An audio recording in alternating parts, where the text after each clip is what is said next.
What up? It's your boy T.R.O.Y Reaction. Today's Music Money. Gonna kick things off with another video from the homie L Train Luke Kitchen though, and this was the story behind one of the greatest hip hop producer of all time, T.R.O.Y, as well too. I'm trying to get the name of the video from him, and it's called From T.R.O.Y when they reminisce over you to Illmatic. T.R.O.Y shaped nice hip hop ain't dead though. One of the big user of the SP1200 as well. So yeah, without further ado, let's check it out. Let's check out the story behind the man, T.R.O.Y via L Train Luke Kitchen. Let's get it.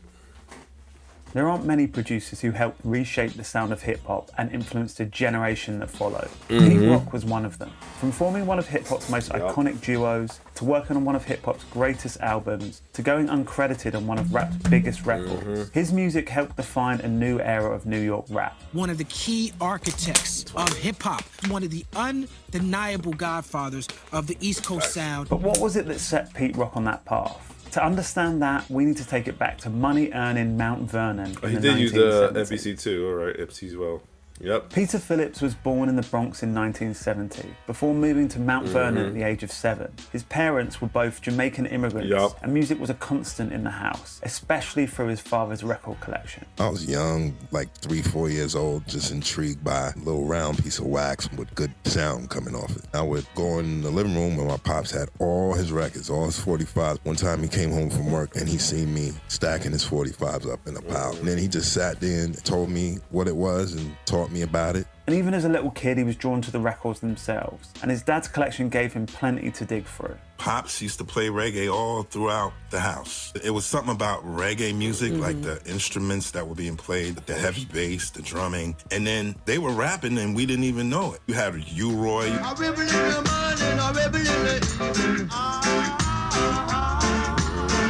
You had a whole bunch of artists, and it was just rap in Jamaican form. By the early 80s, hip-hop was starting to move from park jams and parties onto records across New York.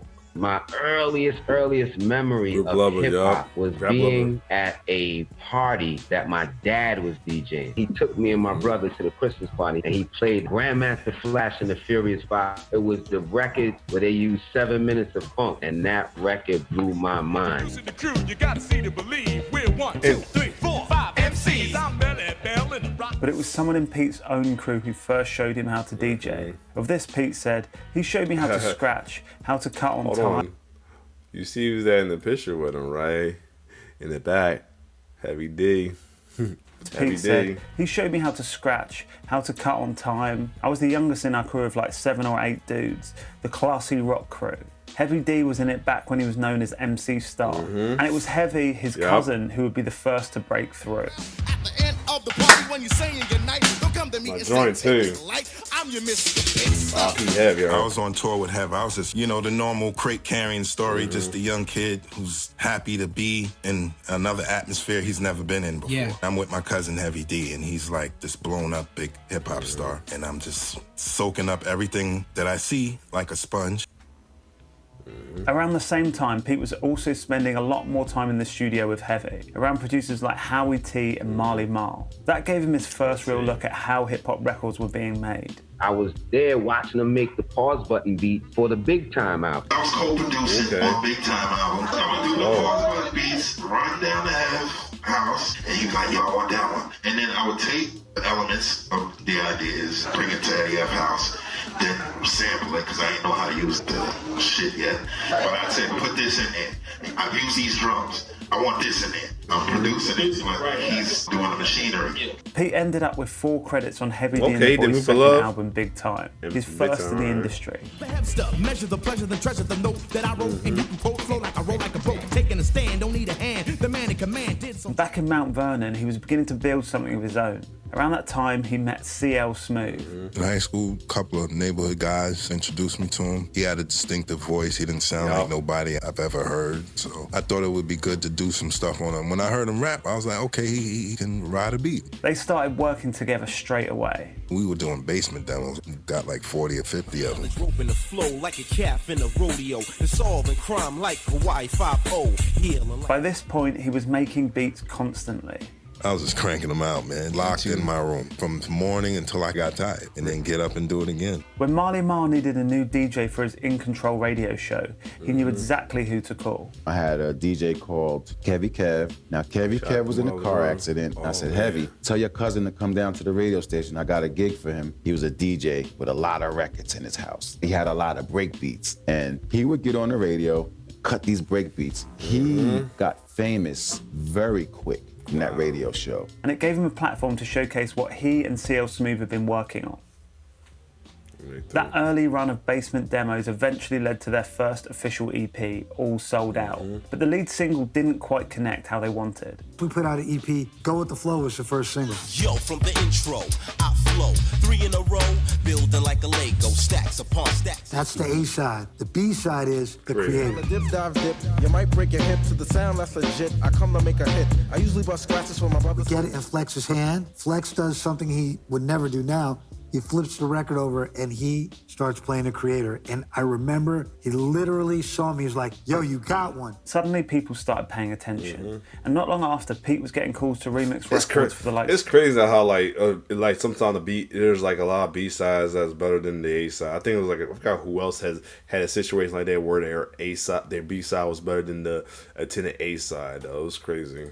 Of Brand Nubian, EPMD, and in particular, Public Enemy's Shut 'Em Down. For me, what's classic about Shut 'Em Down is like it was made under 10 minutes. It was a rush job. I had to be at the studio at 4. I was late, and then I seen some albums laying. Grab the Isley Brothers, grab Tom Scott.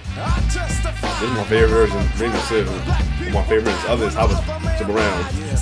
That's really what put me on the map as far as production. When it came out, the reaction was immediate. I remember the hysteria, like just in the streets. Like, I ain't talking about in the industry, I'm talking about in the hoods. When that shit came on, that shit was crazy. It was like a national anthem. With the EP out and the Public Enemy remix taking off, it was time for them to start working on an album. And Sia recalls what it was like working in those sessions. Pete was like a mad scientist when he was doing the tracks. And if you weren't up in the same zone, then he was on your ass. But that was great because you knew it would make the best music possible. It starts at 8 a.m. in the morning, and then it starts also with a messy house. That's how you get to play the whole record all the way through. You're listening and something grabs you. I take 5 to 6 hours just listening, not even making beats, just listening. Then I know what to attack when it's time to rock out. Once something stood out, he started building from there. I heard a bass line that I was like, okay, let's try this one. And then started, sampling the bass line, and then playing with records and looking for sounds, and every little sound that I heard that matched the tone of the bass line, I would just sample it. It's like putting a puzzle together. By this point, he'd moved on from the 4-track setup and was working on the EMU SP1200. Before that, he was still relying on tape to capture ideas, but the SP1200 meant he could now sample directly into memory, truncate sounds, assign them across the pads, and build sequences in the machine's internal sequencer. That's not to say it didn't have its limitations. You gotta get every element to the beat in 10.2 seconds. So what I did was put the record on 45, played it faster. Then slowed it down and hit, boom, bap. That's it. And a lot of the character you hear on those early records wasn't just coming from the machine itself. It was also coming from the way Pete was sampling into it, as one of his engineers, Ken Lewis, remembered.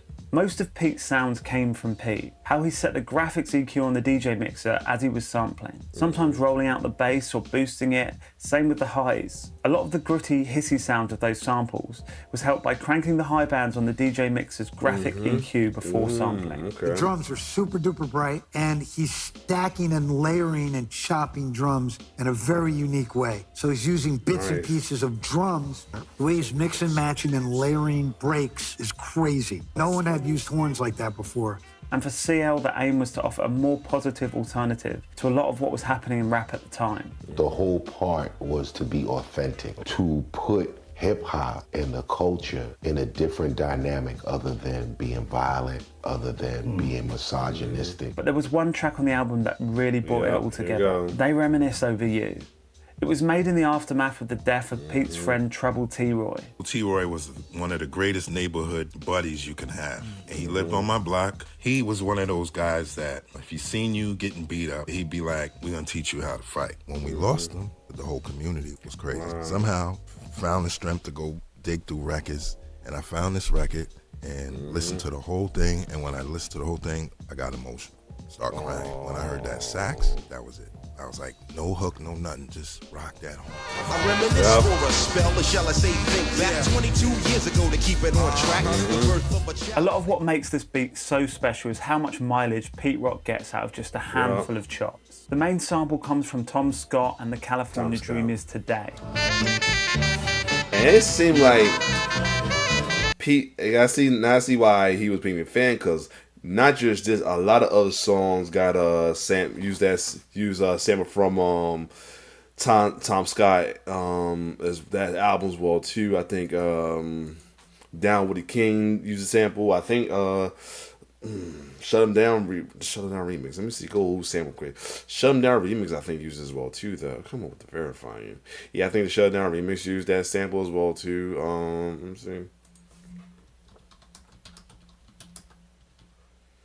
Let me see. I think it. No, not Onyx Shut 'Em Down. They didn't give me Onyx Shut 'Em Down. Yep, Pete Rock makes Public Enemy. I think they used Tom Scott and then California Dreamer as well too. Another song as well too. Down with the King did it. Look up. I think a lot of his stuff was sampled on your records T.R.O.Y.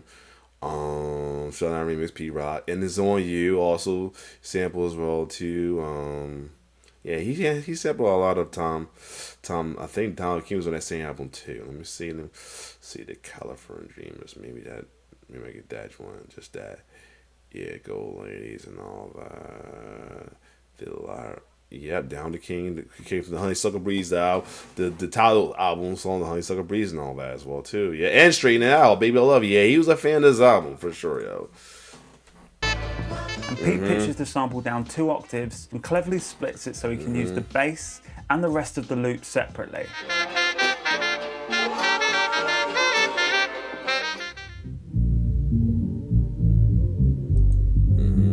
That lets him bring different parts in and out at different moments. Nice. You can cut the bass, leave the rest of the sample playing, or strip things back in a way that keeps the arrangement moving. And the intro section is basically built from just 2 chops. And the B section is the same. But because he keeps switching between the 2, dropping elements out and changing what you're hearing from the sample, it never feels static. There are a few other little touches in there too. At the end of the intro, he throws in that delay on the horns Dante Ross was talking about. And it spills nicely into the next section. Then you've got the drums. He takes a short section from James Brown's Say It Loud, I'm Black and I'm Proud. Yep. But rather than just looping it, he chops out the individual kick, snare, hat, and ghost note, then adds another kick and hat to bulk the drums out and give them a bit more weight. From there, he plays or programs the drums on the SP1200, changing the pattern throughout the track.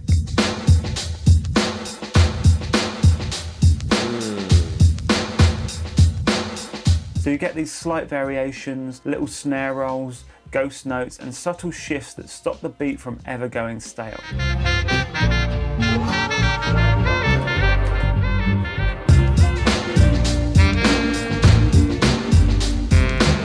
It's a great example of Pete Rock's production at its best. Not loads of different parts, just a smart use of samples and arrangement. Once the beat was there, it was up to CL to write something that matched it emotionally. That was real clever of CL for him to come up with that title. That was crazy to spell out my man's name and have that title. Magic was happening for us. When we finished it and we listened to it and we crying tears, I had to leave the room because the music, it was that touching. The label, on the other hand, wasn't so sure. There's not a lot of those obvious choruses. So I'm stuck. I don't know what the single is. Eddie F. and the guys are adamant about they reminisce. And I was like, yeah, it's a beautiful song. It doesn't have a huge chorus. I was like, if that's what you guys want, I'm going to back it. Luckily for them, they backed the record and it connected straight away. They Reminisce Over You, to me, is not just one of the greatest hip-hop songs of all time. It's one of the greatest songs of all time. The perfect example, for me, of how to sample in hip-hop. If aliens came down to Earth and they said, what's the perfect flip? T.R.O.Y. And the album landed just as strongly. I fell in love with Mecca and the Soul Brother. The cover, the title, Mecca and the Soul Brother. That's a movie. There we go. Right, just a quick one before we get back into the story. These videos take a lot of time to put together, digging through interviews, tracking down obscure details, and piecing the story together so it's actually working as a full narrative. We're nearly 50 episodes into Behind the Record now, and there's always loads that gets left out. Extra stories, deeper research, records I found along the way, and things I wanted to include but just couldn't fit in one video. So I finally set up a Patreon for the people who want more. There's an extended version of this Pete Rock episode up there now, along with extra notes, finds, and deeper dives into the music, the samples, and the gear behind the records. I'm also doing Digging Deeper Radio, which is basically an hour-long companion piece where I go further into the wider story, play music connected to the artist, pull in rare bits, original samples, and all the extra context that didn't make it into the main video. And for the producers watching, there'll be more on the technical side too. How these records were made and ideas you can take into your own music, along with access to free sample packs from the Loop Kitchen collection.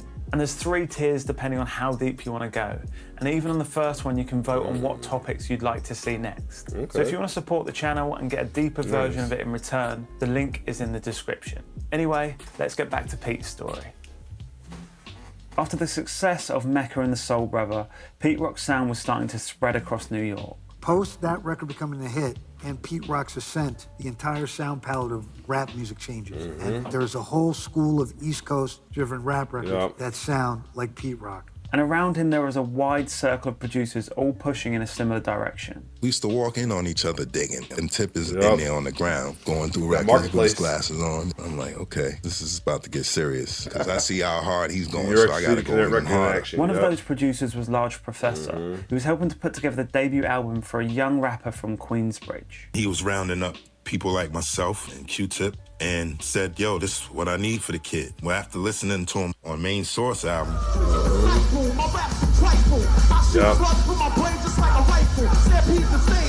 he brought Nas to the crib. And so I was going through floppy disks of beats for the SP. I popped that one in, and as I was getting to play the next beat, he's like, oh, wait. Let that rock. That beat would become The World Is Yours. Wow. The world is yours. The world is yours. Wow. And the moment Nas heard it, he connected instantly. The track speaks to me because when I heard it, it had a life to itself. I needed music that really was alive. So there's records that you rock to in the club, and then there's records. And I was making records. That beat was a record. It was a piece of art. With The World Is Yours, the main thing you remember straight away is the piano loop from the Ahmed Jamal Trio. R.I.P. man.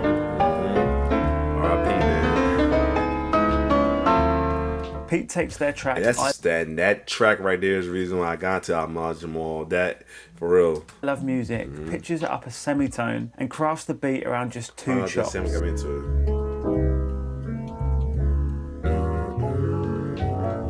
It's one of those samples where the music is already doing so much of the work. For Pete, it's about accentuating it and adding a few extra details that give the beat its character. There's the vocal from T.R.O.Y and Jazzy J's It's Yours, which he scratches in and out throughout the track. People of the universe, this is yours.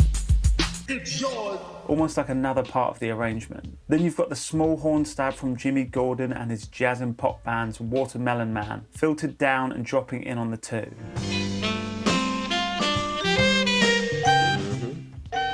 Underneath all of that, the drums are pretty steady. There's a percussion loop from the Rimshots dance scale, and a steady drum loop with some signature Pete Rock drums.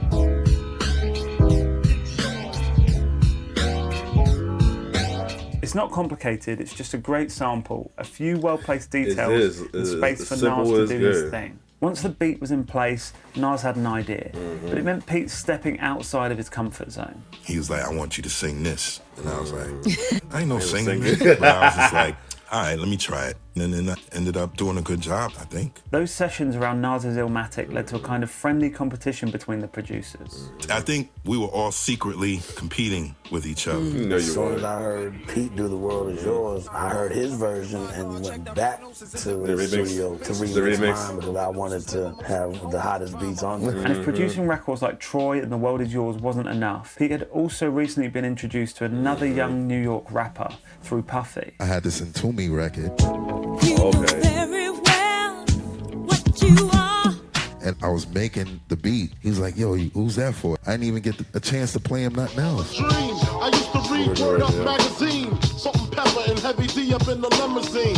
In a short space of time, Pete had already been part of 3 defining records, and it was still only the beginning. By the mid-90s, Pete Rock had already helped reshape the sound of New York rap, but he wasn't done yet. There was a follow-up with CL Smooth, The Main Ingredient, Soul Survivor, and a run of remixes and productions that kept his sound moving through the decade. For a lot of producers that came after, Pete was foundational. He has the greatest ear hip-hop has ever seen. Choice. Pete Rock can take 5 records from different genres and make a beat out of it. Pete Rock is the greatest manipulator of samples. And his impact lasted well beyond that era. Pete Rock was like Picasso to me because he was crafting a whole new sound. He like sculpted this thing that never had been done before. That young kid, fascinated by his father's record collection, grew up to turn those same records into music that parents would one day pass on to their own kids. And if you want to see more stories like this, check out our Behind the Record series in the playlist on screen. Cool. Exploring the producers, albums. This was a good episode as well too. Shout out to L Train always with these videos as well too though. Definitely a lot. I'm slowly trying to get back into this as well too. Just trying to find time, especially with this new NPC sample on here. I was like, let me work what I have here, see what I can do. Even just to play around at this point. But other than that, shout out to these videos. Always a little inspiration of mine as well too. Even though I don't do producing, I'm still a DJ. I like to play with samples as well too. But other than that, if you like my reaction, like, share, subscribe to my YouTube channel. It's your boy T.R.O.Y signing off. One love.